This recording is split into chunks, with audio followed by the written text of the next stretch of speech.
right, everybody. Thank you so much for being part of this. It's always a great pleasure to have you with us. It's a beautiful day. Once again, please do this. You know how it goes. Guys, I shouldn't be asking you to do this. Let's get started doing this automatically. And if you've not joined us yet, as per now, please join our crew, join our group if this is something you really like. We like to grow this community and be big, big, big. Thank you very much. And also leave a comment. We need your participation. We need you to say something.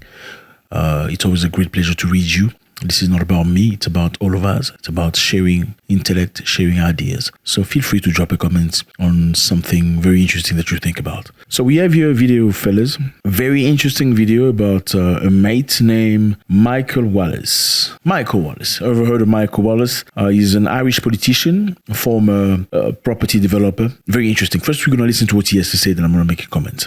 Okay, let's go. Murder, execute and bomb people on a daily basis. The Israelis, the US, the Saudis, for example, they are our business partners, so we don't care what they do.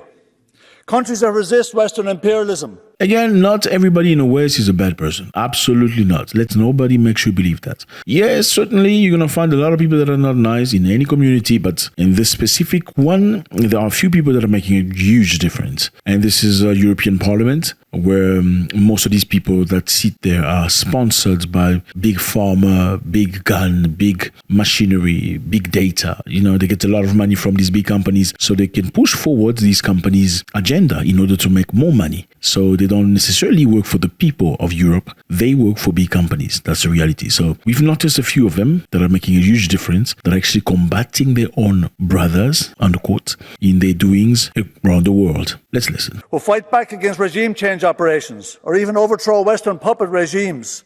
Countries like Iran, Cuba, Venezuela, Bolivia, Yemen, Syria, Palestine. These countries we attack. The US, NATO and their partners, when not bombing these countries, are strangling them to death. Tens, if not hundreds of thousands of people are dying each year from illegal Western sanctions and embargoes, from lack of access to medicine and functional infrastructure. The hostility against Iran is intense. Iranian scientists are assassinated by Israelis. The US drone bombed the revered General Soleimani, the man who did most to defeat ISIS in Iraq. Infrastructure is targeted and destroyed. The Israelis routinely blow up oil tankers destined for other sanctioned countries. The US imprisons individuals suspected of violating their illegal sanctions against Iran, taking them hostages. Taking them hostages.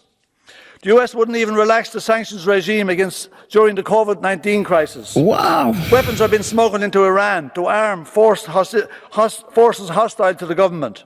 You could possibly understand the Iranian government's paranoia about spies and infiltrators. The murder of Palestinians, the bombing and starving of Yemenis, the beheading and the brutal treatment of women in Saudi Arabia, Syrians dying from cholera. This meets silence.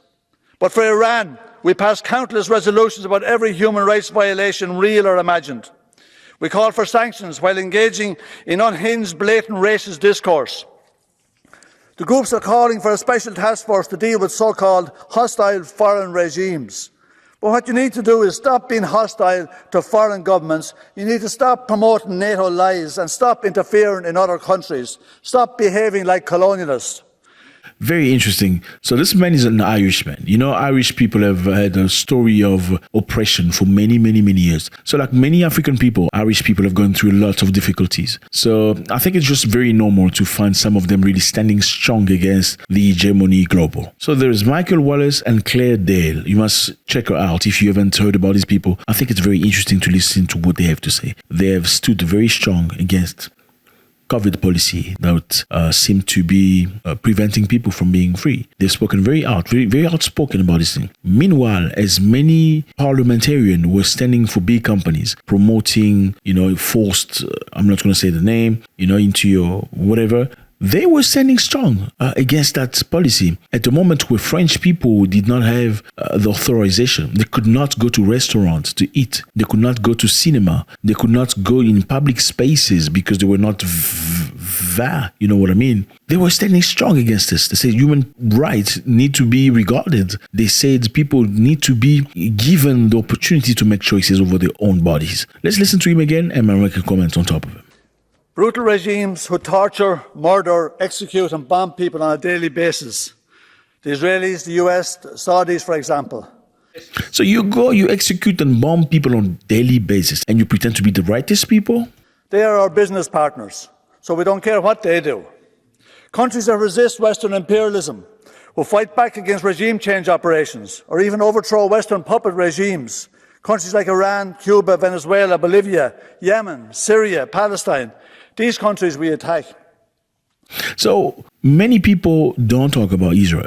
Yes, because they're scared. If you talk about Israel most of the time, you're going to be regarded as, on a negative light. So this man has the courage in the European Union to take shot at Israel, saying what Israel does is unacceptable. And nobody's making noise about it. Nobody's condemning them on things they do. Countries that refuse to act the way we want them, like Cuba, Venezuela, and other countries, we sanction and we hit them very hard.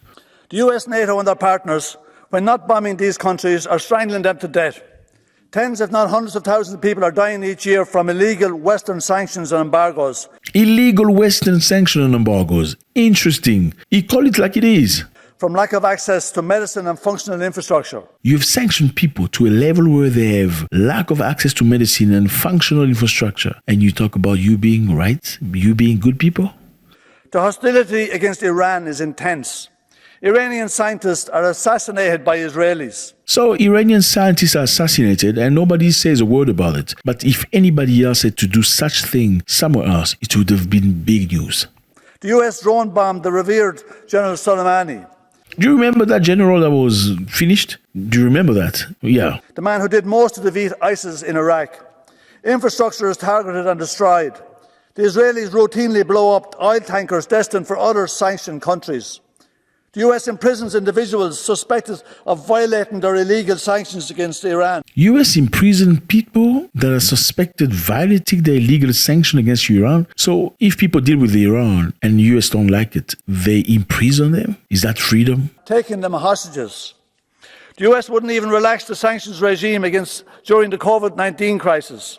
US would not relax the sanction against the regime of Iran even during the COVID-19 crisis. Let's think about it. During COVID, we didn't know what's going to happen. We were very scared. We were very afraid. So I believe even to your worst enemy at that specific moment, you want to be relaxed a little bit. You say, you know what, my fellow enemy, let's stop for a little bit. Okay, let's wait until things clear up, then we can fight again. And even at that specific moment, the United States did not relax its sanction against Iran. While Iran was fighting against COVID, they were also fighting against sanctions. Now you tell me, was the Iranian government being punished or the people of Iran being punished? Weapons have been smuggled into Iran to arm forces hostile to the government. You could possibly understand the Iranian government's paranoia about spies and infiltrators. The murder of Palestinians, the bombing and starving of Yemenis, the beheading and the brutal treatment of women in Saudi Arabia, Syrians dying from cholera. This meets silence. But for Iran, we passed countless resolutions about every human rights violation, real or imagined. We call for sanctions. So all the negative things that have happened to many other nations, inflicted by Western nations, have gone silent. But for something that Iran does or any other country they don't like, they scream human rights violation, they call for sanction and many other things. While engaging in unhinged, blatant racist discourse. The groups are calling for a special task force to deal with so-called hostile foreign regimes. But what you need to do is stop being hostile to foreign governments. These people, I can tell you for sure, they don't like them in the European Parliament. There's this man, Michael Wallace, and Clara Daly. Listen to her a little bit. State sponsor of terrorism is a term of US law. It doesn't exist in EU law. But a Zelensky advisor called for it in the Parliament magazine, and here we are again reporting for duty. And all it will do is make peace harder to achieve. Exactly, of course, what the extremists want. No peace, no off-ramps, all bridges burning, and Ukraine a permanent abattoir in a suicidal holy crusade against Russia. So, if you want to start naming state sponsors of terrorism, let's do it. Unbelievable, fellas. I don't know what to say. You need to stop promoting NATO lies and stop interfering in other countries. Stop behaving like colonialists.